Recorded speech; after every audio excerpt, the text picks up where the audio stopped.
글쎄요, 영역의 산업이다 이런 표현이 어떨지 모르겠습니다. 우리 투자자 여러분들에게는 정말 꿈을 주기도 하고 대단한 실망을 주기도 했던 그 산업 하나를 꼽으라면 역시 2017년, 2018년의 바이오 산업이 아닌가 싶은데요. 그러나 하나 확실한 것은 우리 산업 중에 우리나라가 정말로 선제적인 투자를 하고 향후에 더 적극적인 지원을 한다면 전 세계를 호령할 수 있는 유력한 대안이 될 수 있는 산업이다라는 데는 우리 국민 여러분들이 대부분 다 동의하시는 산업이죠. 바이오 산업인데 올해 바이오 산업의 동향과 또 정부가 어떻게 지원을 해야 되는지 투자자 여러분들은 또 어떤 입장을 가지셔야 되는지에 대한 해안을 좀 들어보겠습니다. 한국 바이오 협회장이시죠. 서정선 회장님을 모시겠습니다. 회장님 어서 오십시오. 안녕하십니까. 예. 바쁘신 가운데 또 마크로젠 경영도 하시고 한국 바이오 협회로 또 봉사도 하시니까 굉장히 바쁘실 것 같은데 간단히 한국 바이오 협회에 대해서 좀 설명을 좀 해주시죠. 네, 바이오 산업은 신산업입니다. 예. 그래서 사실은 뭐 광의로 보면 전통 발효 산업 이런 걸 다 포함하고는 있습니다만은 예. 실제는 생명 정보를 가지고 하는 그 어떤 그런 것이 새롭게 되는 신산업이기 예. 때문에 바이오 협회는 그러한 신산업이라는 걸 잘 알려주고 그다음에 이제 국제 경쟁력을 갖게 하기 위해서 이제 많이 노력을 하고 있습니다. 예. 그 중에서 몇 가지 저희가 하고 있는 것이 예를 들면 창업에 대해서 예. 바이오 스타트업 해가지고 1000개를 만드는 목표를 가지고 하는 게 있고 또 이제 교육 이런 부분에서 바이오 아카데미를 이제 해가지고 그렇군요. 1년에 한 1,800명 정도를 이제 배출하고 있고요. 그리고 바이오 플러스라고 하는 컨퍼런스를 이제 국제적인 네. 컨퍼런스를 갖고 있는데 예. 그게 네트워크를 갖다가 이제 잘 만드는 겁니다. 그래서 바이오 산업이 잘 되려면 생태계가 조성이 돼야 되거든요. 그렇겠죠. 그래서 이제 저희가 벌써 이제 몇 년째 그걸 해오면서 이제는 좀 자리를 잘 잡고 있고 특히 이제 미국과 일본 그 바이오 협회들과 아주 밀접하게 잘 그 관계를 맺고 있습니다. 바이오 협회는 사실 37년의 전통을 갖고 있는데 오래됐군요. 네, 오래됐습니다. 예. 근데 2008년에 세 개의 그 바이오 협회가 통합을 했습니다. 예. 이게 어떤 면에서는 국가적으로 보면 제일 그 전통 있고 아주 그 확실한 그러한 이제 협회로서 지금 바이오라고 하는 새로운 산업을 그렇군요. 정부에다가 이제 그 정책이라든가 예. 이런 걸 제안하고 예. 이런 식으로 해나가면서 또 국내 이제 스타트업이라든가 이런 사람들을 도와주는 그런 역할을 하고 있습니다. 지금 회원사가 대충 얼마나 회원사는 지금 한 300개 정도가 아이고, 좀 그렇군요. 이제 되고 있습니다. 대부분의 상장 바이오 업체들은 대부분 다 회원으로 다 들어가 있습니다. 들어가 제약 있고요. 회사들이 또 대부분 들어가 그렇군요. 있습니다. 네.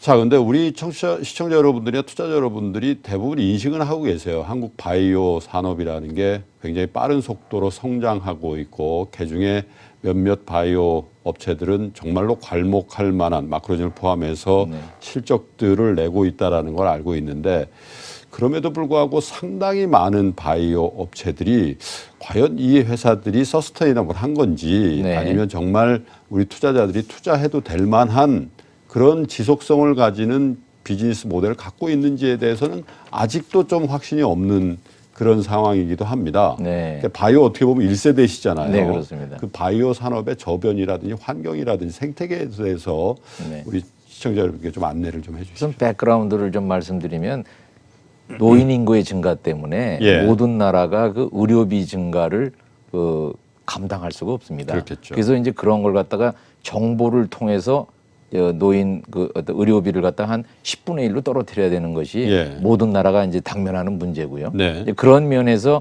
이 바이오 산업의 전망이라고 하는 것은 갈 수밖에 없는 곳이다. 그렇죠. 그리고 모든 나라에서 지금 투자하는 것은 바이오 산업밖에 없습니다. 예. 그래서 그런 점에서 이제 우리는 지금 성장하는 과정 중에 있다 이렇게 예. 볼 수 있고요.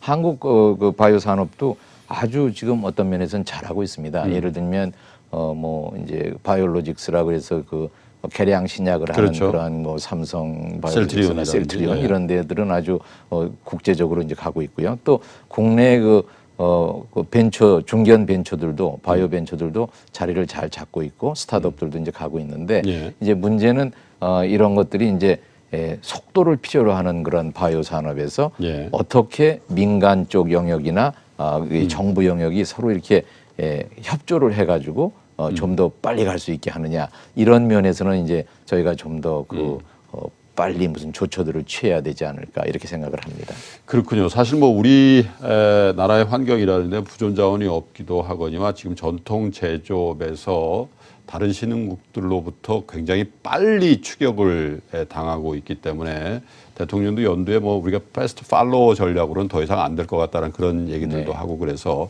사실 선도자의 입장에 빨리 서야 될 텐데 맞습니다. 사실 유럽의 뭐 스위스라든지 이런 나라들 가보면 거기도 부존 자원이 뭐 관광 자원밖에 없는 나라인데도 세계적인 제약 바이오 산업 업체들이 거기에 있고 이스라엘도 마찬가지요. 그래서 우리로서는 굉장히 큰 롤모델이 될 수 있고 우리도 인재들만 잘 이 성장시키고 또 바이오 업체들이 세계적인 업체로 도약할 수 있는 제도나 환경 이런 것들을 정말로 열어주면은 몇 년 걸치지 않아서 할 수 있다라는 그런 희망들을 우리 투자자들이 갖고 계신데요. 네. 해외와 비교했을 때 우리의 기술력의 수준 같은 것들은 어느 정도라고 서 회장님 보시는지요? 네. 우선 하여튼 저 현재까지 국내 그 통계를 하나 보면은 예. 이제 바이오 산업이 작년 통계에서 10조 1천억 정도를 했습니다. 그래서 예. 10조를 처음 넘었고요. 예. 그다음에 지난 한 5년간의 그걸 보면 한 평균 7.5% 이상의 높은 성장률을 보였습니다. 그러니까 네. 어느 정도 이제 이건 돼 있다고 볼 수 있고요. 예. 그다음에 이제 국내 기술 수준을 보면 예. 이 아까도 말씀드렸습니다마는 이 바이오 중에서 가장 지금 한 80~90%를 점하고 있는 분야가 바이오 그 헬스케어입니다. 예. 그래서 그 헬스케어 쪽에서는 아까 그런 몇 개 그 큰 기업들도 있고 또 이제 정보를 다루는 그런 점에서 기술은 상당히 지금 축적이 되어 있습니다. 네. 그러니까 예전으로 보면 우리가 어떤 새로운 걸 갖다 가려고 하면 정부가 이제 새로 뭐 연구소도 만들고 기술을 축적하고 이러는 단계는 지났다고 보는 거고요. 바이오는 지금 한국에서 산업입니다. 예. 그 기술이라든가 이런 걸 지금 축적한다 이런 생각으로 할 필요가 없이 네. 산업이라는 게 아주 중요하고 예. 산업이라고 하면 컴포넌트가 어느 정도 이제 만들어졌다는 것이고 예. 이걸 연결만 시키면 이제 된다는 것인데 예. 근데 한 가지 이제 그 아까 말씀하신 대로 우리의 그 장점이 예. 패스트 팔로우로서 예. 뭔가 목표를 딱 보면 그냥 거기를 그저 질주하는 이런 식으로 갈 때는 잘하죠. 네, 잘합니다. 예. 근데 이제 이게 바이오는 모든 나라가 다 포스트 무버가 될 수밖에 없거든요. 특히 예. 이제 우리 같은 경우에도 이 완전히 새롭게 가고 예. 정보를 이용해서 간다 이렇게 됐기 때문에 이런 점에서 그 사회의 상당히 많은 부분들과 이 어떤 갈등을 일으킬 수가 있습니다. 정보라든가 이런 점에서. 예. 그래서 이런 점을 아주 과감하게 아주 투명하게 그 사람들하고 고객들과 또는 이제 그 투자자들과 이런 사람들하고 그걸 알려주고 예. 정부는 여기서 과감하게 그런 규제들을 풀어줌으로써 새로운 영역으로 들어갈 수가 있는데 그런 점에서 이제 그 약간은 이 좀 답답한 예를 그런 하나 점이 좀 있습니다. 들어주십시오. 우리 시청자 여러분들이 예. 아까 말씀드린 그 사회와 충돌이 있을 수 있고 정보라는 말씀하셨는데 네. 쉬운 예를 하나 들어주십시오. 뭐 이제 가장 간단한 게 이제 사람들이 그 질병을 이제 이제 치료하기 위해서 현재 그 주로 이제 미국 주도로 이제 가고 있는 그러한 어떤 신약이라든가 이런 것들은 사실 고비용 저효율의 그 헬스케어 시스템을 갖고 있습니다. 예. 그래서 이걸 갖다 저비용 고효율로 가려면 이제 어떤 정보를 주고 사람들이 그 정보를 통해서 자기에게 맞는 그러한 그 어떤 걸 갖다 대안을 가져가야 찾을 됩니다. 수 있는 그렇습니다. 숏컷이 필요하다. 예, 그런데 이제 그게 게놈 정보라고 하는 걸 미리 예. 주면 예. 어떤 사람들은 예를 들면 기계를 만들 때 어떤 그 부품 하나가 없어서 예. 그래서 이제 굉장히 짧은 그 나사못밖에 없어서 그걸 놓으면 세 개는 제대로 놓을 수 있는데 하나가 그래요. 짧아서 예. 뒤뚱뒤뚱 한단 말이죠. 그럴 때는 다른 기능은 문제가 없으니까 조심해서 갖다 놓는 것이 필요하다. 이런 식의 어떤 그걸 알고 있는 게 중요한데 모든 사람들은 그러한 약점들을 갖고 있거든요. 그래서 그걸 게놈 정보로 미리 알려주면 사람들이 그걸 피해 나갈 수가 있고 그렇겠네요. 그 정보를 가지고 해야 되는데 게놈 정보라는 것이 이제 그것이 누구 것이냐 이게 굉장히 이제 아주 문제가 됩니다. 개인으로 가야 이게 산업화도 되고 다 되는데 이런 것들을 갖다가 이제 어떤 뭐 의료 정보로 속하게 한다든가 이렇게 되면은 또는 이제 또 상당히 그 원칙적으로 뭘 생각해서 그 개인 정보라고 하는 걸 갖다가 예. 뭐 굉장히 엄격하게 이걸 갖다가 뭐 예를 들면 다 좋은 뜻이겠습니다만은 개인 정보가 이제 뭐 노출되거나 이러면 이제 문제가 생긴다 하지만 개별 인식하는 걸 다 제거하고 어느 정도 이걸 하게 하는 것이 선진국에서는 다 그게 어떤 이제 이제는 그게 무슨 돼가고 말씀인지 있는데 알겠습니다. 예. 한국에서는 그게 아직도 이제 굉장히 아주 엄격하게 잘 개인정보단에서 통제되고 있는데 그런 부분이 예. 있고 그리고 이제 그런 것들이 산업화되는데 예를 들면 회사 예. 쪽에서 한다 그러면 예. 어떤 국가에서 만든 정보들은 예. 회사는 이용할 수 없다. 네. 그러니까 커머셜리 이용하는 것은 마치 그게 공공으로 이제 그 예산으로 세금으로 한 걸 갖다가 이용할 수 없다. 이런 구절들이 아주 딱 박혀 있거든요. 그러니까 그런 거는 제가 볼 적에는 이제는 좀 시대에 뒤떨어진 것이 아닌가. 빨리 그러한 정보들을 갖고 산업화를 해가지고 사람들한테 주면서 그러나 한 가지 중요한 것은 가이드라인은 확실해야 됩니다. 그래서 거기에 잘못하는 그러한 업체나 이런 데들은 오남용 정도를 막아야 되는데 원천 봉쇄를 해버리면 맞습니다. 예. 훨씬 더 좋은 효과 자체가 봉쇄되는 그런 환경에 지금 우리 바이오 산업이 와 있다 예, 이런 말씀이시죠. 아까 예를 들어달라 그러셨는데 예를 들면 뭐는 안 된다. 이런 것이 이제 뭐만 안 되는 것만 제외하면 나머지는 다 할 수 있다. 이렇게 말씀을 해줘야 되는데 할 수 있는 건 뭐다. 이렇게 하면은 일을 할 수가 없는 거죠. 이번에 그 청와대에서 기업인들 그 뭐 이 회동이 있었습니다만 어떤 그 제가 성함은 기억이 안 납니다. 어떤 그 기업체 CEO가 이렇게 말씀하셨더군요. 공무원들이 규제를 하면 그 규제의 정당성을 공무원이 증명하라. 네. 그런 차원이라면 이런 문제가 다 해결될 것 같은데 사실 의료 소비자 입장에서도 어쩔 때 보면 거꾸로 굉장히 불편할 때가 있어요. 병원에 가서 A 병원에 가서 무슨 검진을 받았는데 자기가 B 병원에 가서 뭐 할 때는 다시 해야 된다든지 여기 있는 데이터를 갖고 오시라고 뭐 이런 절차들 때문에 굉장히 성가실 때가 있는데 그걸 산업의 입장에서도 조금 규제란 측면에서 풀어야 된다 이런 말씀을 하신 것 같습니다. 그리고 우리 인구가 뭐 5천만 명 정도라서 작은 건 아닙니다만 우리의 의료 산업도 이 바이오 산업의 성장이 우리 내수만을 위해서 성장한다면 우리 투자자들은 별로 흥미가 없을 것 같고 그 시장이라는 게 전 세계 특별히 인접 국가인 14억 인구의 중국의 노령화라는 게 급속도로 진전이 되기 때문에 그 부분에 대해서 굉장히 큰 희망이 있지 않냐라고 생각을 하시는 분들이 많습니다. 어떻게 느끼십니까? 아주 좋은 말씀이시고 이제 예를 들면 이제 이 인간 게놈 정보라고 하는 것이 예전에 미국이 이걸 이제 인간 게놈 프로젝트를 할 적에는 모든 인간은 다 똑같다. 그렇기 때문에 자기네들이 한번 개발을 하고 나면 자기네 걸 다 써야 되고 뭐 그걸 따로따로 한다는 건 다 넌센스다 그랬는데 이것이 이제 바뀌었습니다. 그러니까 아시아는 아시아인의 정보가 필요하고 그렇기 때문에 아시아 인구가 45억입니다. 중국을 뭐 중국과 인도 뭐 이래서 동남아시아까지 해서 그렇기 때문에 우리가 가야 될 길은 사실은 뭐 중국을 포함해서 아시안 게놈 뭐 그런 센터 그 빅데이터를 만들어서 예측을 하게 하는 거죠. 4차 산업혁명이라고 하는 것이 이제 바이오 산업하고 굉장히 밀접합니다. 왜냐하면 4차 산업혁명에서 가장 큰 부분이 이 그 헬스케어 쪽이거든요. 그러니까 4차 산업혁명은 아주 간단합니다. 예를 들면 모든 것을 정보로 만들어서 그 클라우드에 놓고 그다음에 이제 딥러닝이나 머신러닝으로 해서 예측을 하게 하는 거죠. 근데 그 예측 중에서 질병을 예측할 수 있다는 게 가장 중요한 부분인 거죠. 그래서 그러한 점에서 아시아인의 어떤 특화된 그러한 그 질병 정보와 게놈 정보를 갖다 맞출 수만 있다면 그리고 이제 우리 같은 경우에는 그러니까 제일 먼저 해야 될 거는 한반도 지놈 프로젝트입니다. 이게 한반도에 살고 있는 우리 한국 사람들이 동일하다. 그래서 남북 간의 어떤 하나 우리는 하나다 하는 그런 걸 갖다 할 수 있고 동북 공정도 이제 그걸 할 수 있고요. 그다음에 더 나아가서는 북한의 의료 체계를 완전히 좀 바꿀 수가 있습니다. 그래서 원격 의료로 그래서 이제 북한의 그 2,800만 명의 새로운 체제를 하고 그리고 이제 한국에 또 사는 그러한 그 외국인들이 있습니다. 아시아 이제 그분들이 100만 명이 넘습니다.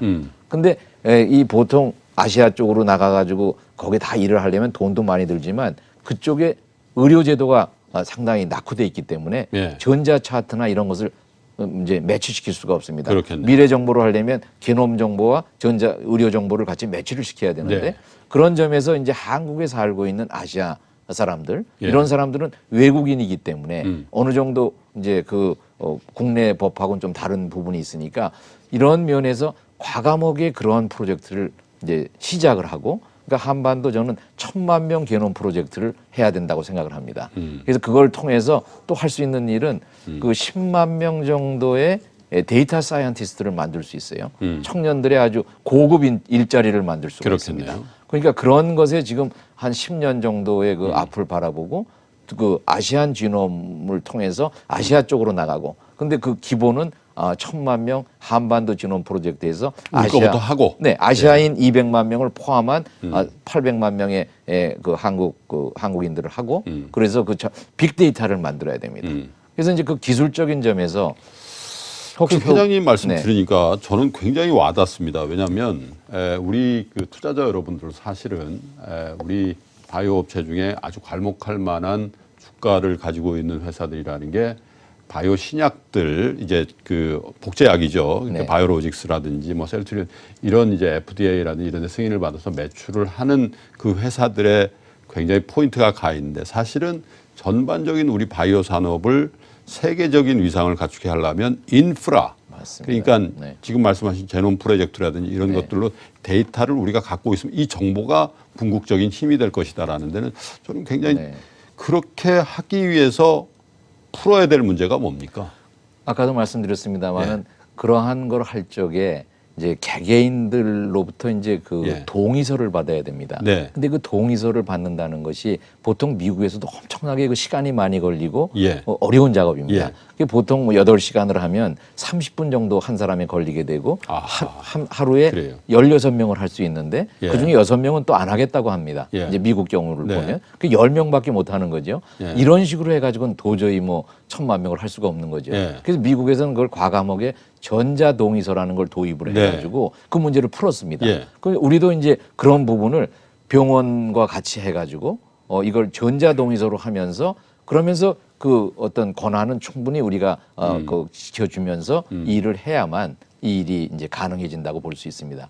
예를 들면 우리나라의 그 병원들이 그 큰 병원들이 많고 아주 잘 돼 있습니다. 시스템들이. 예. 그러니까 전자차트도 잘 돼 있고요. 그렇죠. 그래서 그 외래 환자를 보면 예. 뭐 몇천 명씩입니다. 하루에. 음. 분당병원 같은데 뭐 3,000명 뭐 그래서 그렇겠죠. 네, 굉장히 많습니다. 그러면 이런 경우에 그 사람들을 갖다가 1년을 하면 100만 명이 넘어요.